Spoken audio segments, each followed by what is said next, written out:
Boa noite, assinantes da NET, boa noite, assinantes da TV Fronteira, do Canal 20. Este é o programa Sem Controle, um novo programa que está à sua disposição, à disposição dos assinantes da NET, que se propõe a debater os problemas locais de Uruguaiana.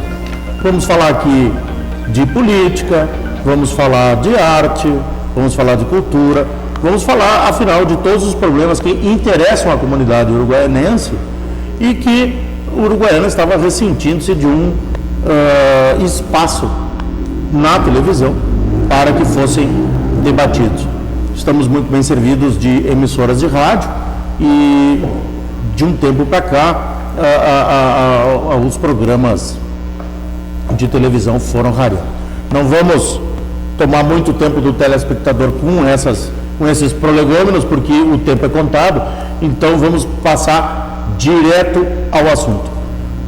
Gostaria que os nossos convidados tivessem, neste primeiro programa, a oportunidade de se apresentarem durante 30, 40 segundos. Vamos começar pelo nosso amigo Fernando Alves. Boa noite a todos, aos telespectadores e aos colegas aqui da bancada. Quero dizer da honra que sinto de estar participando desse programa, que busca discutir, como disse o José Vicente, busca discutir problemas locais da Uruguaiana. Mas, e se chama Sem Fronteira. Eu só espero... O canal Sem Fronteira. Que se houver a delação premiada do Cerveró e do Delcídio Amaral, que a gente tenha uns minutinhos para falar desse assunto. Tá porque bem. Parece que dinheiro da Lava Jato andou em candidaturas locais aqui em Uruguaiana no ano passado. Nós vamos ter que falar desse assunto. Tá bem. Começou leve o Fernando Chico Valls, por favor. Boa noite a todos, boa noite aos colegas de bancada. Também me sinto muito honrado de ter sido convidado por ti, meu grande amigo Vicente, para fazer parte desse programa e tratar, né, do que a Uruguaiana precisa há muito tempo, um programa que fale do dia a dia, né, e principalmente da minha área, da área ambiental, que eu acredito ainda está muito aquém do que nós, uruguaianenses, devemos e queremos. Uma boa noite e um bom programa a todos. Obrigado, Chico. A verdade é o seguinte, eu pretendia que vocês se apresentassem para as pessoas saberem o que vocês são ou fizeram. Então, já que vocês não fizeram, eu vou usar as palavras que usei para apresentá-los no Facebook.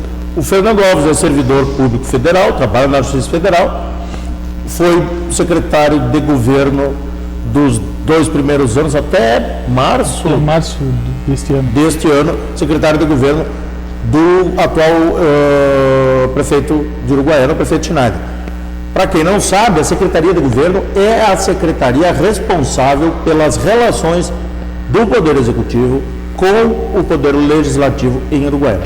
Então, usando uma frase que eu usei no Facebook, o Fernando Alves certamente é uma das pessoas mais bem informadas a respeito dos bastidores da política de Uruguaiana. O Chico Valls, eu apresentei lá no Facebook como biólogo e ambientalista, até ele vai me dizer por que ele não concorda muito que apresente-o como ambientalista. Apresentei-o como ambientalista. Foi candidato a vereador na última eleição pelo PP, né? Exato. Pelo PP. Exato. Foi diretor de meio ambiente quando a Secretaria de Meio Ambiente ainda não era a Secretaria, de julho de 2005 a agosto de 2008. Está iniciando uma campanha comunitária a respeito da Câmara de Vereadores, que nós iremos tratar no segundo bloco. Então, Chico, o teu currículo não pode se resumir a ambientalismo e biologia, o biólogo que é a tua formação, né? Tu te envolves nos problemas da comunidade normalmente, sem que eles obrigatoriamente tenham alguma coisa que ver com o ambientalismo. Com certeza. Porque É que tudo envolve a área ambiental, né? A área ambiental é fundamental para qualquer governo e para qualquer crescimento de um município, de um estado ou de uma nação.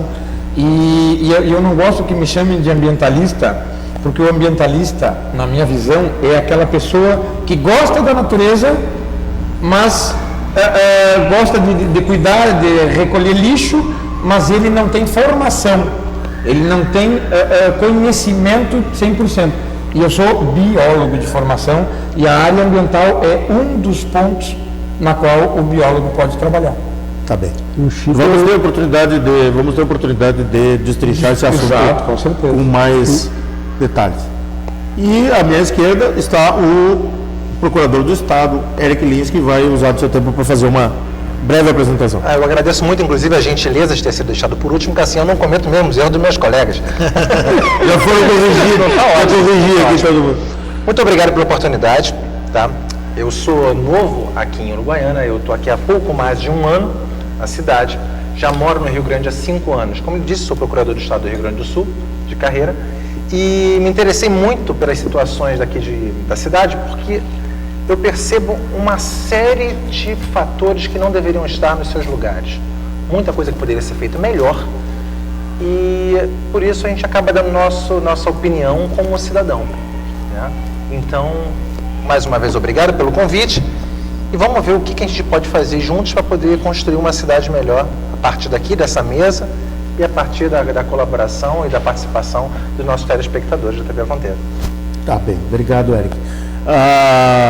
Antes de iniciarmos os debates sobre os assuntos que estão em pauta, gostaria de dizer o seguinte: que o ano que vem teremos eleições, esse programa se proporá a tratar de assuntos políticos da cidade de Uruguaiana.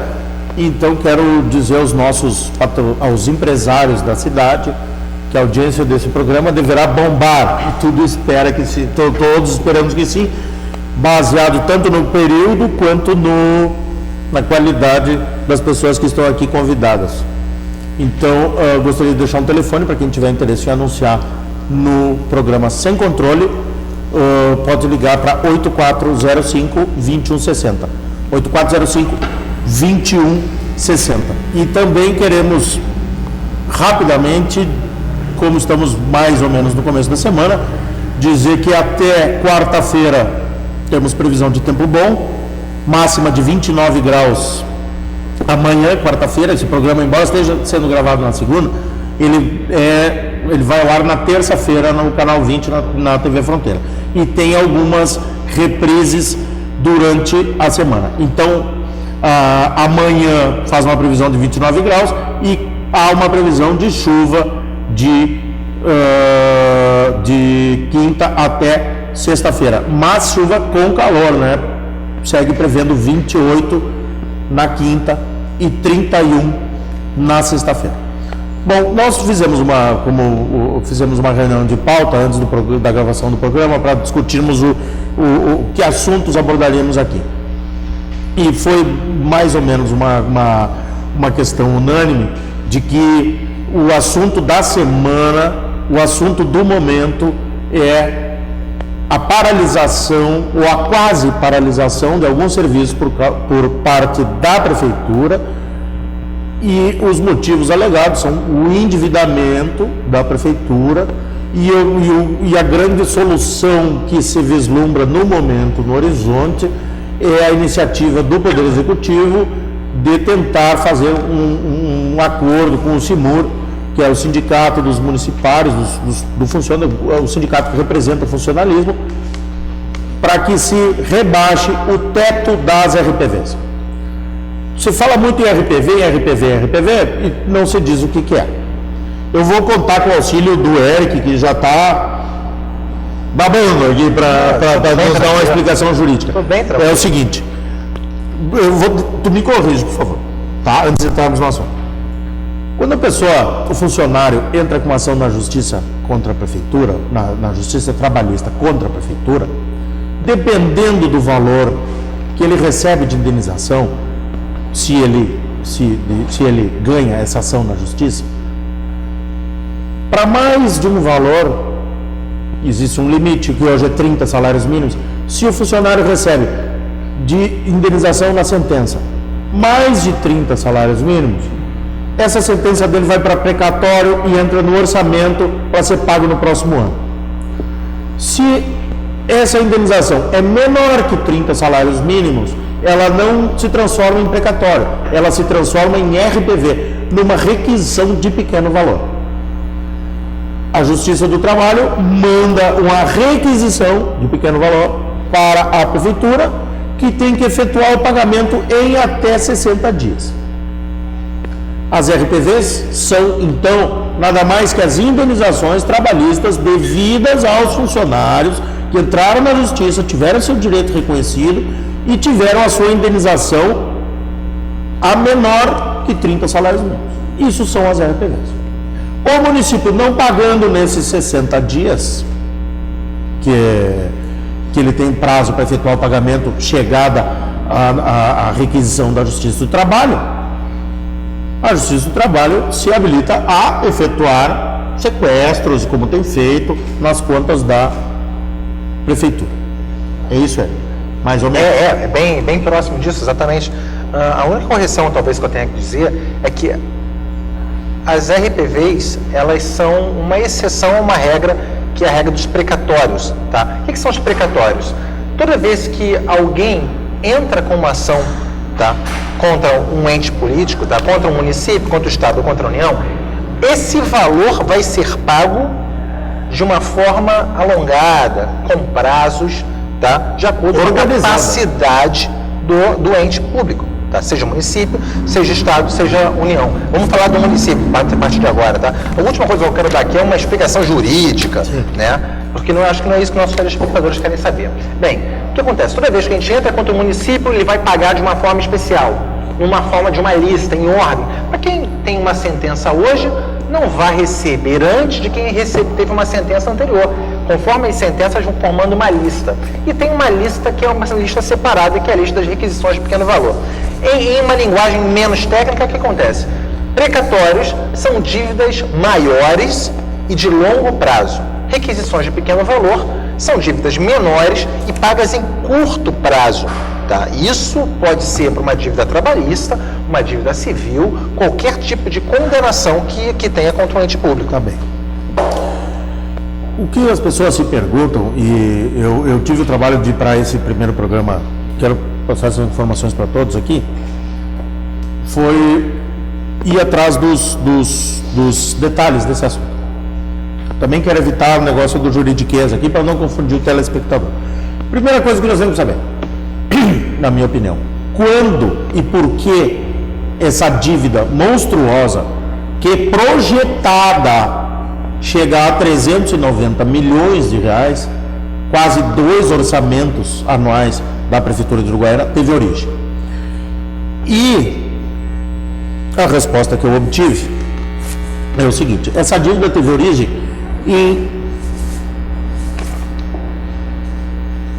numa portaria de 2005, logo que o prefeito Felício assumiu, ele assumiu em 1º de janeiro de 2005, e um decreto de 2005, a portaria 42 de 2005 e o decreto número 12 de 2005. A portaria diz o seguinte: revoga todas as portarias relativas à concessão de gratificação especial aos servidores públicos municipais, as GES.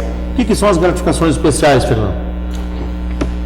A gratificação especial ela é prevista no Estatuto do Servidor Público Municipal.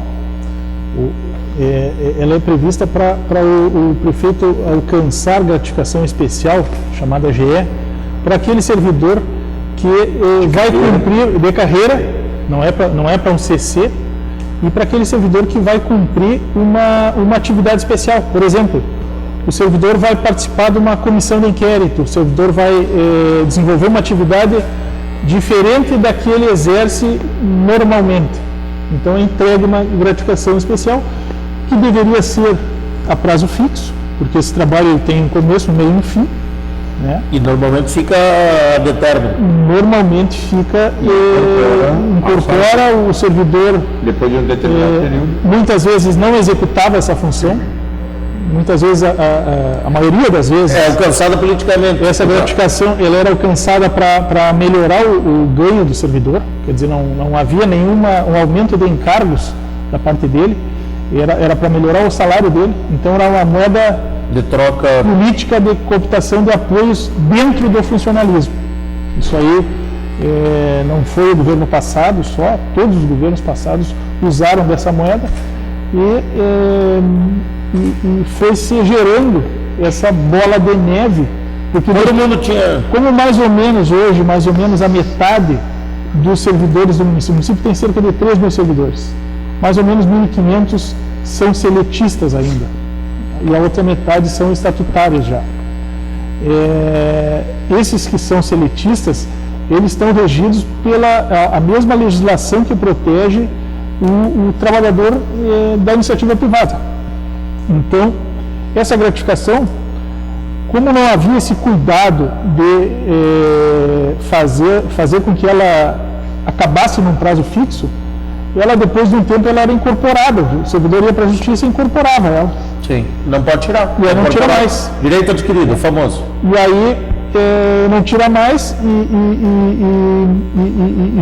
nisso vão sendo incorporados outros direitos. Antigamente as horas extras também eram usadas com essa finalidade de cooptação de apoio. Então, desculpa te interromper. Então, nessa portaria 42/2005, onde ele revogou todas, o ex-prefeito Felício revogou todas as GS, todas as portarias que concediam GS, de que data é esse?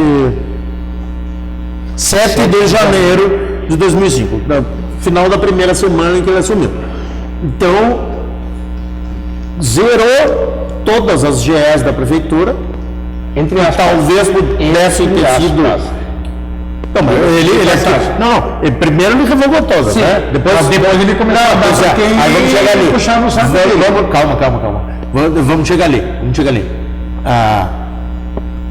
Ele revogou todas as portarias que concediam GS. Deixou todo mundo pendurado no pincel. Exato. Aí, esses funcionários que tinham GE incorporada, conforme tudo certo, entraram na justiça. Mas não entraram automaticamente, né? Foram depois, porque Sim. houve um início de governo onde todo mundo tinha medo, né? Medo pelo regime que era feito pelo prefeito daquela época, que eu não gosto de pronunciar esse nome por questões particulares, mas depois de um certo período aí ele começou a fazer... Claro, ele continuou fazendo politicamente, só que aí ele é politicagem, né? Com a raposa velha, mas fazendo politicagem que ele falava que os outros faziam, mas ele também fazia, né? E aí depois ele passou por baixo dos panos a dar GS a alguns funcionários e horas extras a outros, e dizia para a maioria que não poderia, porque ele não era favorável a isso. E hoje a gente sabe que ele dava hora extra, tanto que foi condenado e vai devolver dinheiro ao município, dava hora extra para cargo de confiança. Isso foi através do decreto 12 de 2005. Não essa questão das horas extras para as CCs, que isso aí também também houve. Mas não é isso que está causando Não, porque você não pode entrar na justiça, ele invalida no decreto 12 de 2005. Pode, o que ele pode faz? sim. Ele pode entrar na justiça. na justiça comum. Pessoal, vamos seguir uma linha. Assim, ó, no decreto 12 de 2005, ele invalida a decisão relativa à incorporação do valor de horas extras, à remuneração de servidores e da outras providências. Isso no dia 1º de 2005. Então, o que aconteceu?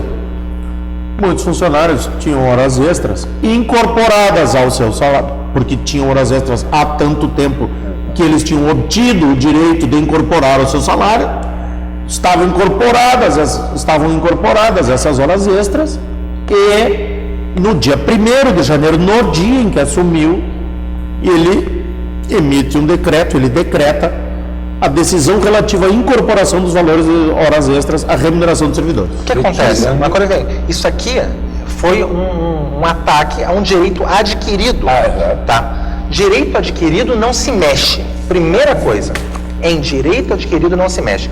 As pessoas que tinham essas GS incorporadas ao seu salário, elas não poderiam ter ela suprimida por um decreto. Tá? Um ato do poder público não pode suprimir direito adquirido. Isso está na Constituição. Tá?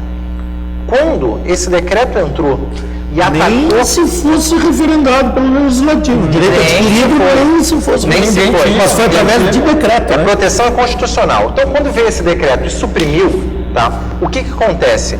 Ele passou a ter esses valores que seriam pagos, ele passou a ter disponível em caixa. Tá? Então, ele pôde fazer, obviamente, várias obras. Claro. Agora, observe, de quem era esse dinheiro que estava sendo usado lá em 2005, 2006, 2007, 2008? Do funcionalismo. Do funcionalismo. Tá? Veja bem, olha o encadeamento. Suprimiu a AGS para ter dinheiro em caixa. Utilizou para fazer diversas ações da prefeitura. Só que esse dinheiro era do funcionalismo público. Tá? Direito adquirido. Quem é que veio depois a pagar esses valores que deveriam ter sido pagos lá em 2005, 2006, 2007? Porque essas pessoas que tiveram seu direito vilipendiado, seu direito atacado, seu direito retirado, entraram com ações judiciais, ganharam com todo o direito. Justamente. Tá? Justamente. O que acontece? Ele pegou o dinheiro desses funcionários, usou, os funcionários foram lá, reclamaram, ganharam e está sendo pago agora. Então, veja bem, hoje estão sendo pagas AGS incorporadas e mais AGS deveriam ter sido pagas lá atrás. E mais as horas extras e mais todos os direitos.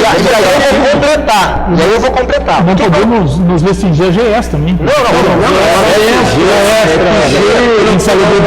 Tem diversas incorporações foram cortadas. Então, veja bem, o governo anterior utilizou um recurso que era para o governo atual estar utilizando e não pode.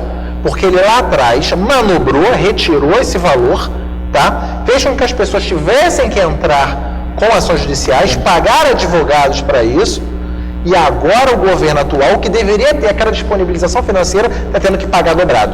Agora tem uma grande coisa também, né? Aí vem o jogo da raposa, do raposão, né? Do predador, né? Porque às vezes o predador também se faz de mansinho, né? Ele se esconde para a presa não ouvir, não reconhecê-lo, e aí ele ataca, né? E no final, quando esta pessoa, né, este senhor que fez esses decretos... Não, eu não estou nem falando como pessoa, eu estou falando mas eu estou falando como pessoa... Gestão anterior. Mas afeta o município, Eric, entendeu? Sim, E gestão afeta a anterior, gestão população, atual. E afeta principalmente o que afetou aos funcionários. Afetou, acabou com Hoje afeta a população inteira porque a prefeitura está Não completamente... consegue fazer nada. Ela paga mais do que todo Eu vou chegar onde eu queria. O que aconteceu? Endividou o município e este senhor vem com a cara deslavada a público dizer que não deixou dívida nenhuma. É óbvio que ele não deixou dívida, porque ele sabia que as dívidas que ele deixou ia passar para quem fosse assumir a Não, mas eu prefeitura. vou mostrar o seguinte. Entendeu? tenho- Então, tem mentira desde o início. Não, tem. Não é Né? questão Mas é que isso tem que ser esmiuçado, porque eu não estou aqui defendendo nem a... Esmiuçado, sim. Tá, mas a gente está falando de dívida. Salvo se eu estiver muito equivocado, quando, lá em 2004, 2005, quando foi assumido, nós tínhamos uma dívida de curto prazo de aproximadamente 12 milhões. Tá? Quando, em 2012, acabou a gestão do governo anterior, essa dívida que era de 12 milhões lá em 2004, ficou em 50 milhões, só por valores aproximados. Só se eu tiver... De curto prazo. De né? curto prazo. Beleza. De longo prazo, lá em 2004, Dívida tá? Era de dívida curto 38 prazo milhões. é aquela que tem que ser paga Paga no ano rápido, corrente, no exercício corrente. Exatamente. E no final, 2004, dívidas de longo prazo, 38 milhões. Para largar em 2004 com aproximadamente 340 milhões de perspectiva. Isso não é dívida de consolidada, tá? São de perspectiva, dívidas projetadas, tá? Dívidas que ainda vão incidir. É quase que multiplicar por 10. Nós vamos mostrar aqui um gráfico depois. Tá errado esses valores, Fernando? É isso aí. Eu vou explicar isso aqui depois, vou mostrar um gráfico aqui mostrando a evolução ano a ano, mas eu ainda não quero mostrar o gráfico, não te preocupe. Nós vamos mostrar a evolução e o que aconteceu exatamente para chegar aonde chegamos hoje. O que é importante é o seguinte, eu acho que o telespectador tem que receber a informação de como é que chegamos nesse estado de negociação entre a prefeitura, a Câmara, o sindicato dos municipários, o CIMUR e a própria PEMO, que abriu mão, né? Eu acho muito bom ela abrir mão. Veja bem, Nem o CIMURS, nem a APEMO são os titulares do direito que está sendo discutido quanto às RPVs. É importante deixar isso claro. Vamos dizer Depois isso eu na vou hora do explicar debate. por causa Deixa eu do que historiar você está dizendo. Deixa eu historiar para o nosso telespectador, para ele se colocar a par do assunto, o que aconteceu. Em 3 de outubro, depois de ser arquivado pela primeira vez o projeto, que eu vou perguntar para o Eric como é que foi, por parecer institucional, agora o prefeito tentou retomar o assunto porque a situação estava dramática. Aí ele em 3 não é de outubro, de agosto, 3 de 8, envia uma correspondência à Câmara de Vereadores fazendo uma proposta de acordo. Então a proposta de acordo que o prefeito faz é a seguinte: reduz em 30% os cargos em comissão, reduz em 30% os estagiários, restringe as diárias aos servidores, restringe as horas extras, novas horas extras, né? Não é retirar direitos de quem tem hora extra incorporada. Corte de 30% no cartão do combustível, comprometimento mensal para o pagamento de precatórios de R$1 milhão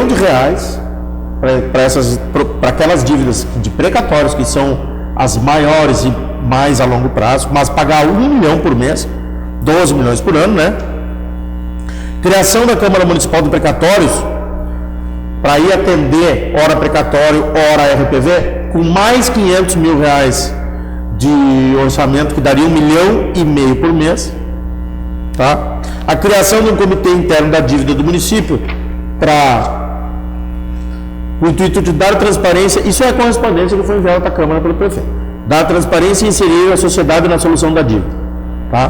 A criação de um comitê de economicidade municipal para apresentar sugestões de onde a administração podia economizar dinheiro. A criação de uma unidade de gestão energética para que se possa diminuir o consumo de energia nos próprios da prefeitura, e reitera que isso tudo só terá qualquer